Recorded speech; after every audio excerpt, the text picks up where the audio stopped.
Setiap jam 2 pagi, seorang ibu paruh baya bangun dari tidurnya, bukan untuk memasak, bukan pula untuk bekerja, tapi untuk menangis di hadapan Tuhan. Tak ada yang tahu bahwa air matanya yang jatuh di atas sajadah itulah yang perlahan mengguncang langit dan mengubah hidupnya secara ajaib. Ini kisah nyata tentang seorang ibu yang dililit utang, dihina saudara, ditinggal suami, tapi memilih melawan semuanya dengan tahajud. Bismillah walhamdulillah, jika video ini muncul di beranda kamu, ini adalah petunjuk dari Allah kepadamu. Setidaknya tulislah sholawat kepada Nabi Muhammad SAW dalam komentar.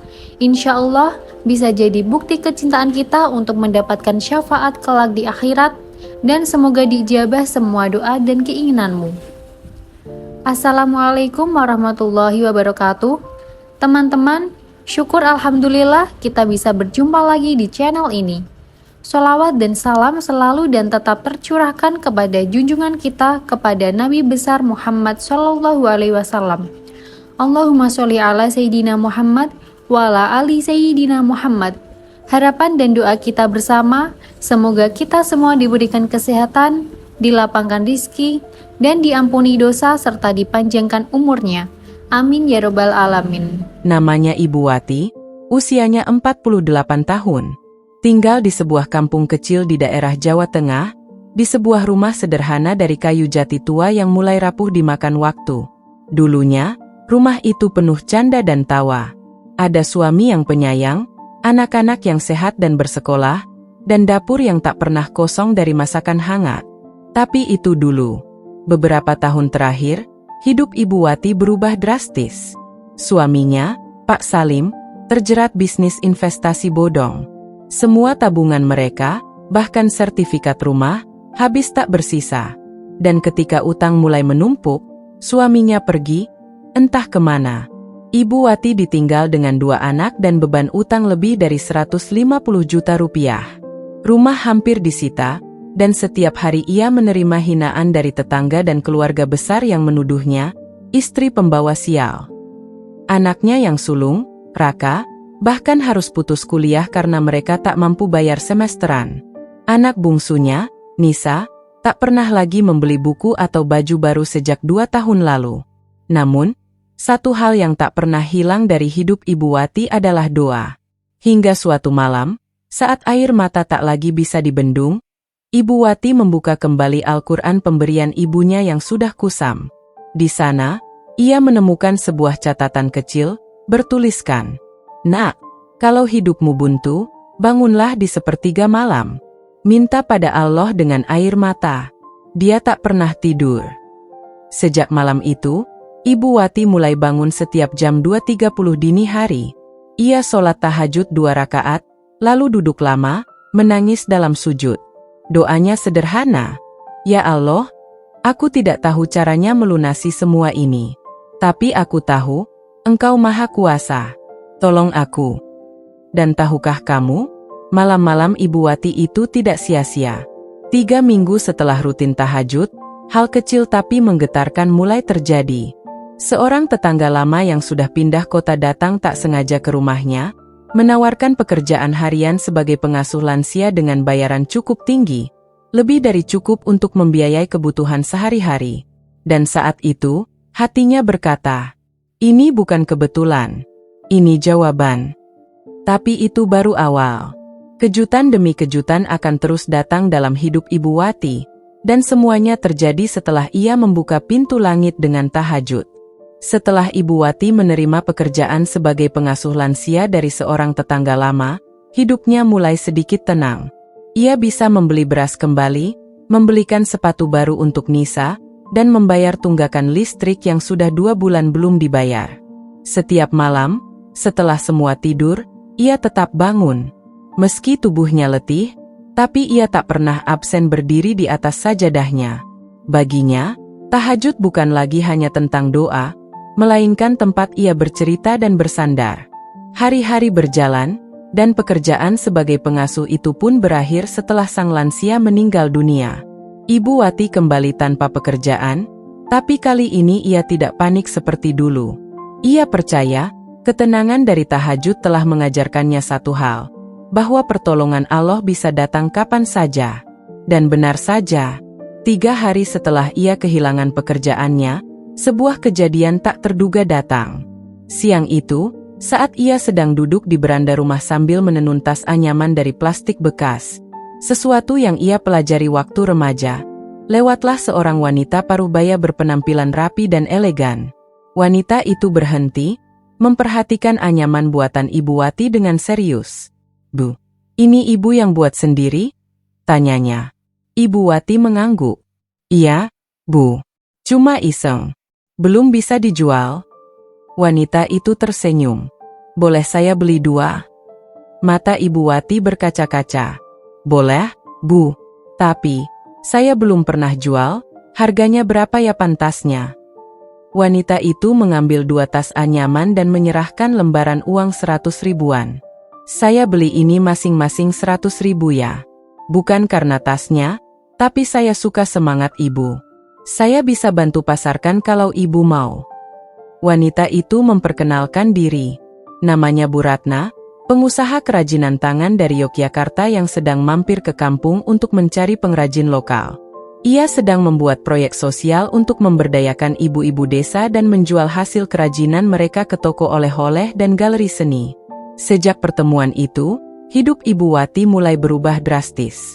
Setiap minggu, Bu Ratna memesan belasan bahkan puluhan tas untuk dikirim ke Yogyakarta. Ibu Wati lalu mengajak beberapa tetangga perempuan untuk ikut belajar menganyam, dan dalam sebulan, mereka sudah bisa menghasilkan produk dalam jumlah besar. Dari hasil kerajinan itu, Ibu Wati mulai mencicil utangnya, sedikit demi sedikit. Anak sulungnya, Raka, kembali bisa melanjutkan kuliah. Nisa pun tak lagi malu datang ke sekolah dengan baju lusuh. Tapi, lebih dari semua itu, Ibu Wati mulai merasa berharga kembali. Suatu malam, saat ia tahajud seperti biasa, ia tak bisa menahan air matanya. "Ya Allah, aku bukan siapa-siapa. Tapi Engkau telah kirimkan malaikat dalam bentuk manusia. Aku hanya ibu yang tak bisa banyak bicara, tapi aku ingin bersyukur dengan sekuat jiwa." Malam itu, ia merasa langit seakan mendekapnya. Namun, ujian belum selesai. Di balik keberkahan yang mulai mengalir, sebuah kabar mengejutkan datang dari masa lalu. Suaminya, Pak Salim, ditemukan terbaring sakit keras di kota lain, sendirian, tanpa siapa-siapa. Hari itu mendung. Awan kelabu seperti membawa tanda bahwa sesuatu yang berat sedang menuju rumah Ibu Wati. Saat mengetuk pintu, seorang lelaki tua datang dengan langkah tertatih. Tubuhnya kurus, matanya cekung, dan wajahnya nyaris tak bisa dikenali. Tapi Ibu Wati tahu betul siapa dia. Pak Salim, suaminya. Laki-laki yang dulu meninggalkannya tanpa sepatah kata, saat badai utang menerpa. Laki-laki yang lari saat Ibu Wati harus menjual semua harta, dan menghadapi cercaan sendirian. Kini ia berdiri di depan pintu rumah yang dulu pernah ia tinggalkan, dengan tubuh sakit, tanpa harta, dan tanpa harapan. "Ibu, boleh aku masuk?" ucapnya pelan, nyaris tak terdengar. Ibu Wati terdiam. Di dalam hatinya berperang. Amarah, luka, dan kecewa masih menumpuk. Tapi ia tahu setiap malam, ia telah mengadu semua itu kepada Tuhan. Ia tak mau hatinya penuh dendam. Ia tidak ingin tahajudnya selama ini hanya menjadi rutinitas kosong tanpa makna. Akhirnya ia menjawab dengan lirih, "Masuklah." Malam itu, Ibu Wati tidak tidur. Setelah selesai menyiapkan kasur sederhana untuk Pak Salim, ia kembali ke sajadahnya.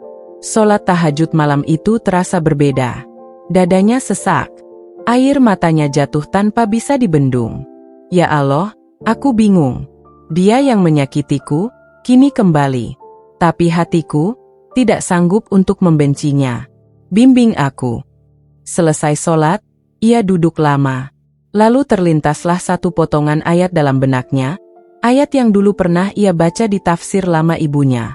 "Dan barang siapa memaafkan dan berbuat baik, maka pahalanya atas tanggungan Allah." Surah Asy-Syura ayat 40. Ibu Wati menangis makin keras. Ia sadar, mungkin inilah ujian terakhir sebelum rezeki benar-benar dibuka seluas-luasnya. mengikhlaskan yang menyakitinya. Pagi hari, Pak Salim duduk di teras, sambil menatap halaman yang penuh daun kering. "Ibu, aku tak minta maaf, karena aku tahu tak ada kata yang cukup untuk semua salahku. Aku hanya ingin mati di rumah ini, di tempat terakhir aku pernah jadi manusia." Ibu Wati menatapnya dengan mata teduh. Ia tak lagi ingin mendengar permintaan maaf. Tapi ia tahu, ini adalah bagian dari takdirnya dan ia harus menyambutnya dengan lapang dada. "Mas, hidup ini terlalu pendek untuk dihabiskan dengan dendam. Aku nggak pernah melupakan apa yang Mas lakukan. Tapi aku juga belajar, bahwa memaafkan itu bukan karena orang itu layak dimaafkan, tapi karena aku ingin tenang." Hari-hari pun berlalu. Ibu Wati tetap bekerja menganyam, kini dibantu beberapa ibu-ibu tetangga. Pak Salim dirawat di rumah dengan kasih sayang, bukan karena layak, tapi karena Ibu Wati ingin hidupnya jadi keberkahan, hingga akhir.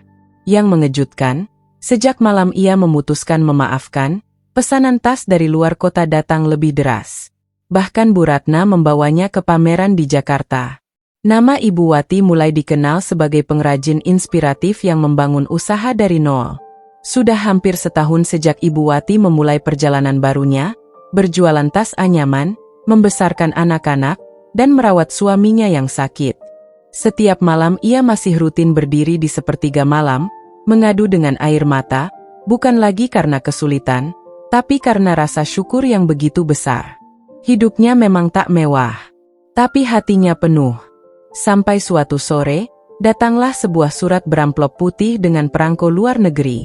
Ibu Wati bingung. Ia tak punya kerabat di luar negeri. Dengan tangan bergetar, ia membuka surat itu. "Saya adalah seorang mahasiswa Indonesia di Jepang. Tahun lalu, saya mendapat hadiah tas anyaman dari dosen saya yang baru pulang dari Yogyakarta. Di dalamnya ada label kecil bertuliskan, 'Buatan Ibu Wati, dari tangan yang berdoa setiap malam.' Saya tak tahu kenapa tulisan itu menyentuh saya begitu dalam. Saya sedang dalam masa putus asa. Beasiswa saya tertunda, saya lapar, dan hampir menyerah. Tapi membaca label itu, entah kenapa saya menangis. Saya seperti diingatkan untuk kembali sholat malam, seperti yang dulu sering saya lakukan saat SMA. Sejak saat itu, saya rutin tahajud kembali. Saya tidak hanya mendapatkan kembali beasiswa, tapi juga proyek penelitian dari perusahaan besar di Jepang. Dan saya berjanji, jika saya sukses, saya ingin menemukan siapa Ibu Wati ini dan membalas kebaikannya. Alhamdulillah, tahun ini saya kembali ke Indonesia, dan lewat bantuan Bu Ratna, saya akhirnya tahu siapa Anda.